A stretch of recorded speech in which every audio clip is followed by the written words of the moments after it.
My girlfriend posted on Instagram, "I'm not anyone's property. A woman has rights." She did it minutes after I caught her texting her ex behind my back. I just smiled. But when she came back to log in later, what she saw waiting for her changed everything. It all blew up over a bowl of leftover chili. I know how that sounds, but it's the truth. 3 days ago, I was sitting on the couch, eating dinner and scrolling through my phone while my girlfriend Chloe was in the other room on one of her endless work calls. We've been together for 5 years, living in my house for 3. I'm 38 and I own a small web development company. Chloe, who is 32, is a full-time lifestyle blogger and influencer, a career I single-handedly built for her from the ground up. Her laptop was on the coffee table, open to her messages. We had an open device policy, or so I thought. A new message popped up on the screen, and the name made my stomach clench. Derek. Her ex, the one she swore was a toxic memory she'd blocked everywhere. The message read, "Last night was amazing, can't stop thinking about you."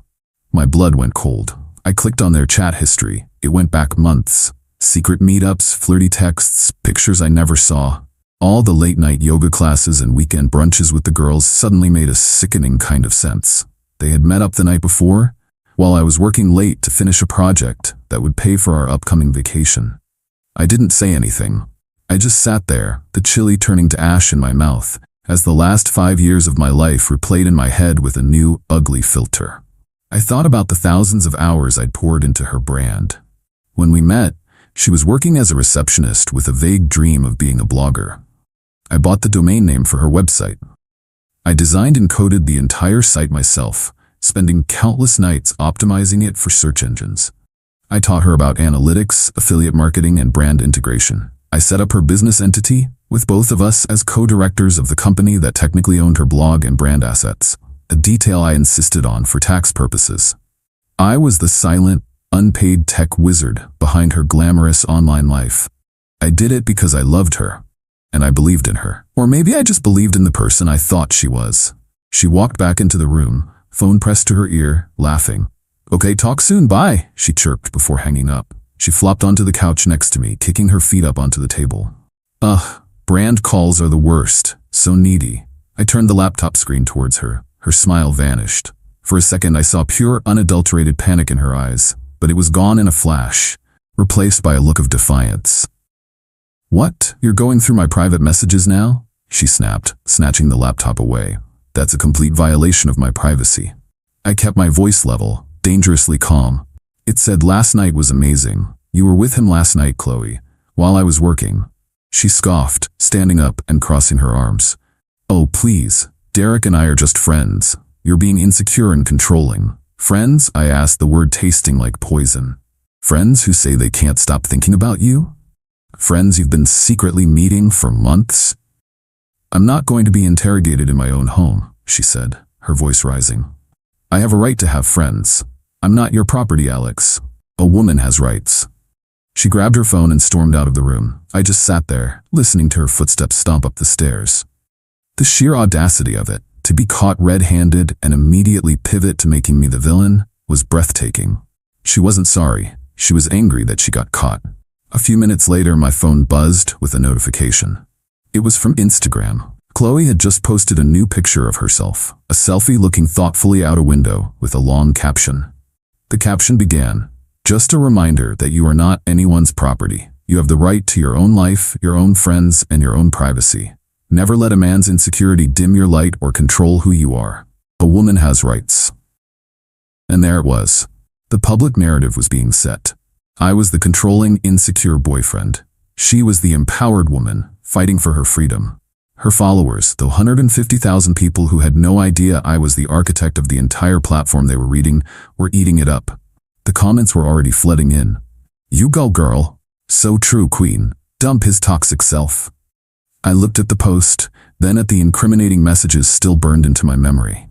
And I smiled. It wasn't a happy smile.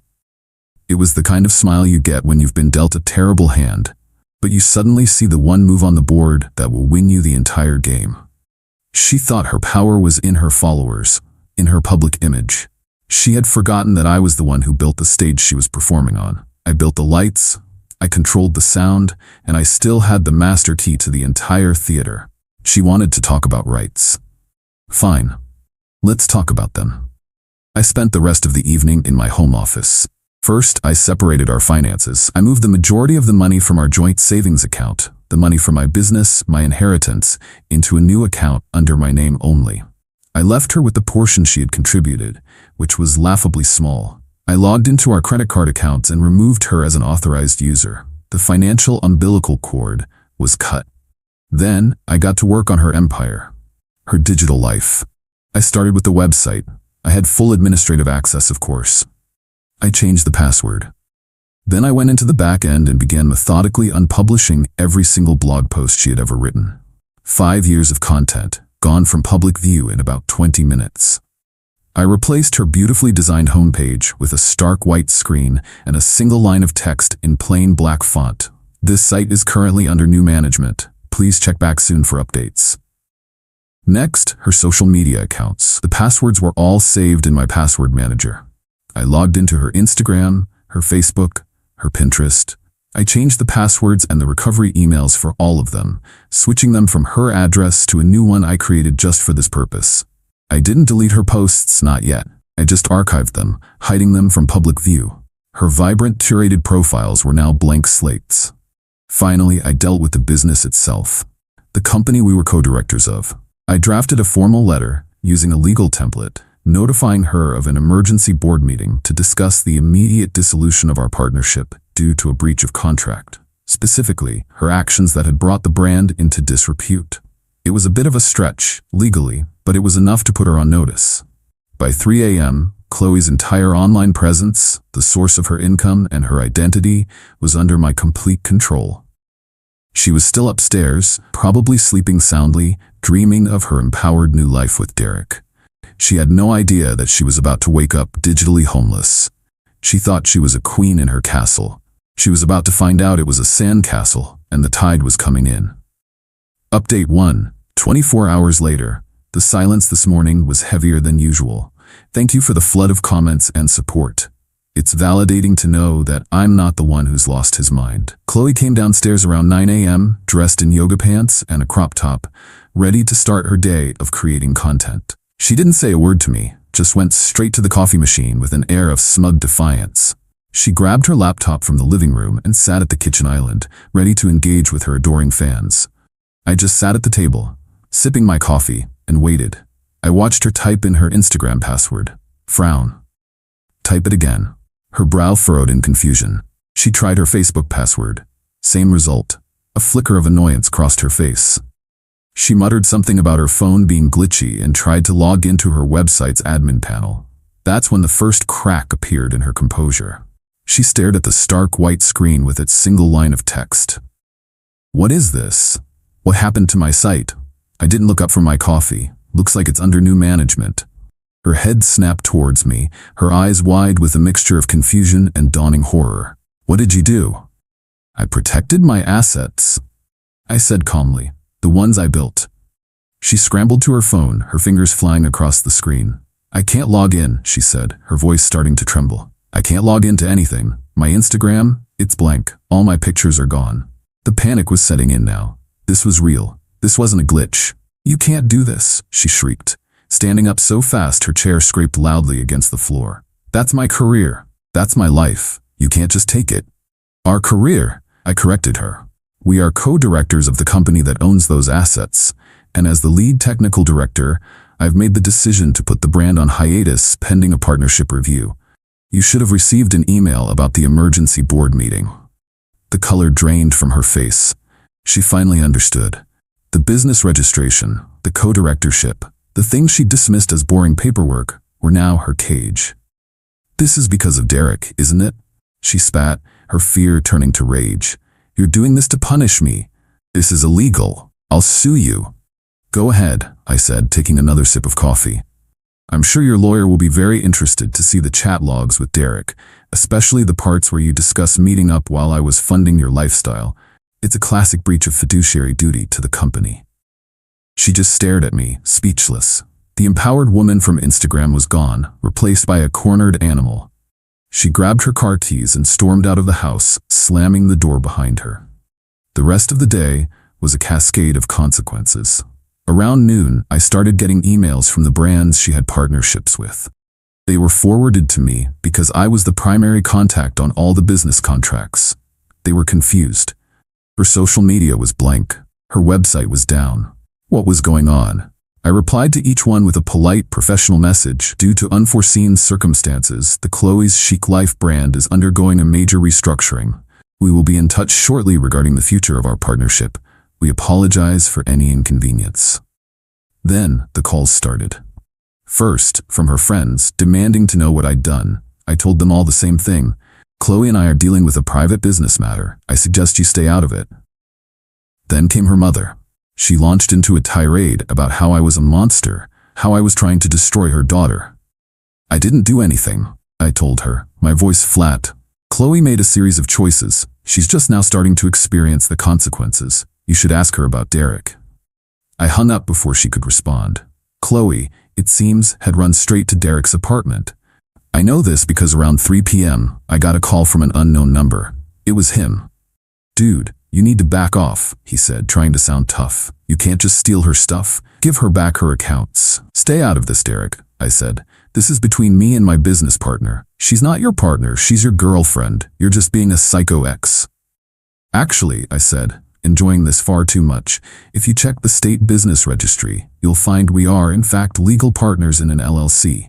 An LLC that you have been actively helping her sabotage. My lawyer has your name, by the way. He calls it tortious interference. You might want to look that up. He hung up. I imagine that was the end of his heroic rescue mission. The reality of getting dragged into a legal battle probably wasn't part of his romantic fantasy. I spent the rest of the day packing her things. Not in trash bags. I was better than that. I bought boxes, packing tape, a marker. I carefully folded her clothes, wrapped her knickknacks in paper, and labeled each box. It felt methodical, final, cleansing. She came back around 8 p.m., not defiant this time. She looked broken. Her eyes were red and puffy. She didn't yell. Please give them back, Alex, she whispered. That's all I have. No, it wasn't, I said, not unkindly. You had me. You had this home. You had a partner who would have done anything for you. You threw all that away for him. The blog, the followers, that was just the stuff I built for you. It was never yours to begin with. I pointed to the stack of boxes by the door. Your personal belongings are all packed. I'll help you load them into your car. She just stood there, tears streaming down her face, finally understanding the full scope of what she had lost. She didn't just lose her login. She lost her entire world. Update 2. 1 week later. It's been a week since the digital demolition. The quiet in the house is still something I'm getting used to. Thanks again for the overwhelming support. Reading your comments has been a strange source of strength through all this. Chloe's departure was a pathetic affair. She called her father to come and help her move her things. He arrived looking like he wanted to physically fight me, but he restrained himself. He just glared at me the entire time, huffing and puffing as he carried boxes, while Chloe sobbed in her car. He tried to start an argument once, saying I was being vindictive. I'm just a guy who discovered his girlfriend of 5 years was cheating on him, I told him, my voice calm. The rest is just business. You, of all people, should understand that. He didn't have a comeback for that. The days that followed were a masterclass in watching someone try to fight a tidal wave with a bucket. Chloe's first move was to try and create new social media accounts. The real Chloe? Chloe Unfiltered. She posted a long, tearful video about how her toxic ex had stolen her life's work and was trying to silence her. It didn't work. For one, her audience was fractured. She had no way to reach her old followers. But more importantly, I had the truth. I didn't engage publicly. I didn't have to. I sent a single concise email to a handful of the largest brand managers she had worked with. It contained a few key screenshots of her texts with Derek, with the dates and times clearly visible. I simply wrote, "This is the breach of conduct I mentioned. This is why the brand is being restructured. I trust you will handle this information with discretion." The industry is smaller than you think. Within 48 hours, her new, pathetic attempt at a comeback was dead in the water. No brand would touch her. The story of her infidelity, tied directly to her unprofessionalism, spread like wildfire through the back channels of the influencer marketing world. Her smear campaign against me was DOA because the people with the money knew the real story. Her next tactic was to try and get legal. I received a letter from a lawyer she hired, demanding I immediately return all digital assets and cease and desist from using her name and likeness. My lawyer responded the next day with a single package. It contained a copy of our LLC operating agreement, with both our signatures clear as day. It also contained a formal notice of my intent to file a lawsuit against her for breach of fiduciary duty, misappropriation of company funds for the secret trips to meet Derek, and damages to the brand's reputation. The letter concluded by stating that if she wished to proceed, we would see her in court, where the full extent of her affair would become a matter of public record during discovery. Her lawyer called my lawyer 2 days later to say they would not be proceeding. She couldn't afford a legal battle, and more importantly, she couldn't risk the public humiliation of having her dirty laundry aired in a courtroom. The ex, Derek, has vanished. I heard through a mutual acquaintance that as soon as he got that call from me and realized there were potential legal and financial consequences, he wanted nothing to do with it. He blocked Chloe on everything. He wasn't interested in the real, messy Chloe who had lost everything. He was only interested in the fantasy of the successful, glamorous influencer. When the glamour was gone, so was he. The most satisfying part of this whole week has been the rebranding. I reactivated the website and all the social media accounts, but they look very different now. I took down the temporary under new management page. The website is now the official portfolio for my web development company.